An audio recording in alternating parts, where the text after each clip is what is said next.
नमस्कार। Akashvani port Blair से प्रस्तुत है प्रादेशिक समाचार।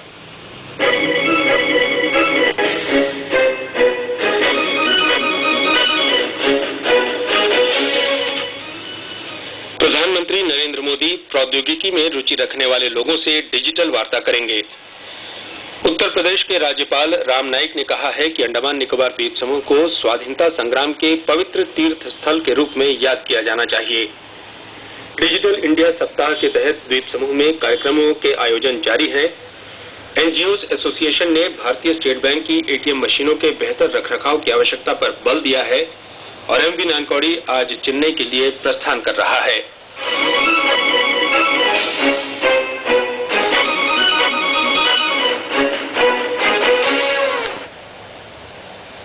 समाचारों के साथ मैं संतोष कुमार सिंह। सरकार की डिजिटल इंडिया पहल की प्रतिक्रियाओं से उत्साहित होकर प्रधानमंत्री नरेंद्र मोदी प्रौद्योगिकी में रुचि रखने वाले लोगों से डिजिटल वार्ता करेंगे। इसमें डिजिटल इंडिया पहल के संबंध में चर्चा होगी। श्री मोदी ने प्रौद्योगिकी में रुचि रखने वाले लोगों से डिजिटल इंडिया के बारे में #डिजिटल डायलॉग का इस्तेमाल करते हुए अपने प्रश्न और सुझाव साझा करने को कहा है।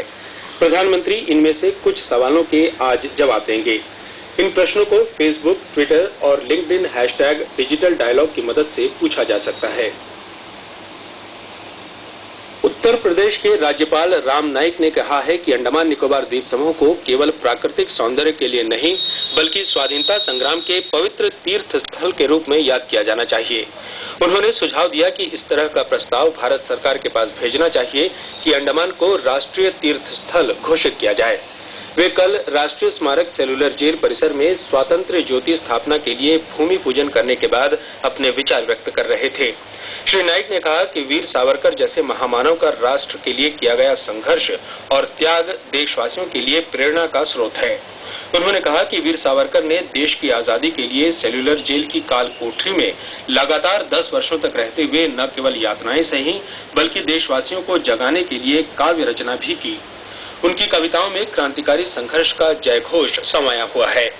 कार्यक्रम से पहले श्री राम नाईक ने उपराज्यपाल लेफ्टिनेंट जनरल AK सिंह के साथ शहीद स्तंभ पर पुष्प चक्र अर्पित किया।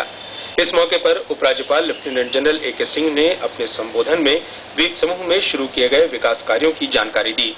सांसद विष्णुपद रे ने अपने विचार व्यक्त करते हुए स्वातंत्र्य ज्योति स्थापना के लिए किए गए प्रयासों की चर्चा की।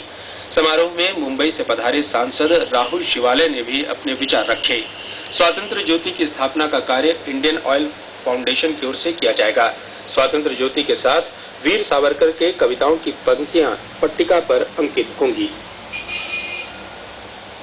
कार निकोबार जिला पुलिस की ओर से साइबर अपराध के बारे में जागरूकता पैदा करने के उद्देश्य से कार निकोबार के परका सामुदायिक हॉल में डिजिटल इंडिया सप्ताह के अंतर्गत कार्यशाला का आयोजन किया गया। इस कार्यक्रम में विभिन्न स्कूलों के विद्यार्थियों, शिक्षकों और आदिवासियों ने भाग लिया। कार्यशाला में प्रतिभागियों को कंप्यूटर संचालन के साथ साथ साइबर अपराधों की जानकारी दी गई। विद्यार्थियों को फेसबुक और ट्विटर के दुरुपयोग के बारे में भी समझाया गया। चर्चा के दौरान लोगों से अपील की गई कि वे अपने बैंक एटीएम कार्ड का नंबर किसी भी हालत में किसी अन्य व्यक्ति को न बताएं। इसी तरह का कार्यक्रम कछाल, तरेसा, नानकौड़ी और कैम्बल में भी आयोजित हुए। इन कार्यक्रमों का संयोजन पुलिस अधीक्षक श्रीमती गीता रानी वर्मा के देखरेख में हुआ। डिजिटल इंडिया सप्ताह मनाए जाने के सिलसिले में प्रशासन के सूचना प्रौद्योगिकी विभाग और सॉफ्टेक की ओर से कल डॉक्टर BR अम्बेडकर प्रौद्योगिकी संस्थान के सभागार में इंडस्ट्री स्पीक्स कार्यक्रम का आयोजन किया गया है।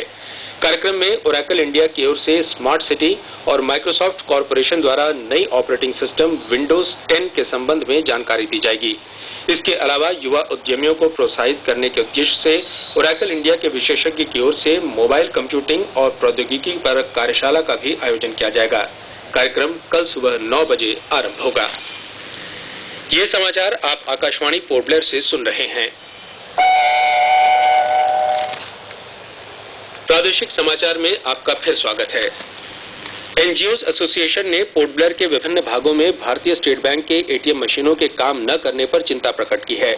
बैंक के क्षेत्रीय प्रबंधक को लिखे पत्र में एसोसिएशन के महासचिव TS श्री कुमार ने कहा है कि रक्षा विहार, हवाई अड्डा, डेयरी फार्म और CCS दिलानीपुर क्षेत्रों की एटीएम मशीनें काम नहीं कर रही हैं और इनमें से कुछ मशीनें कई महीनों से खराब पड़ी हैं।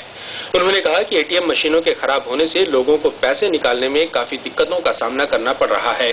श्री शिव कुमार ने सभी एटीएम मशीनों की तुरंत मरम्मत कराने और सुविधाओं में सुधार करने की अपील की है। प्रशासन के परिवहन सचिव जेबी सिंह इन दिनों मध्योत्तर अंडमान के दौरे पर हैं।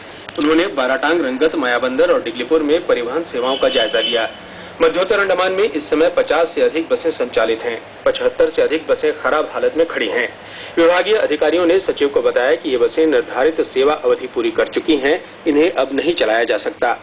परिवहन सचिव ने हमारे संवाददाता से बातचीत के दौरान बताया कि विभाग छोटी बसों के स्थान पर बड़ी बसें संचालित करने की योजना बना रहा है।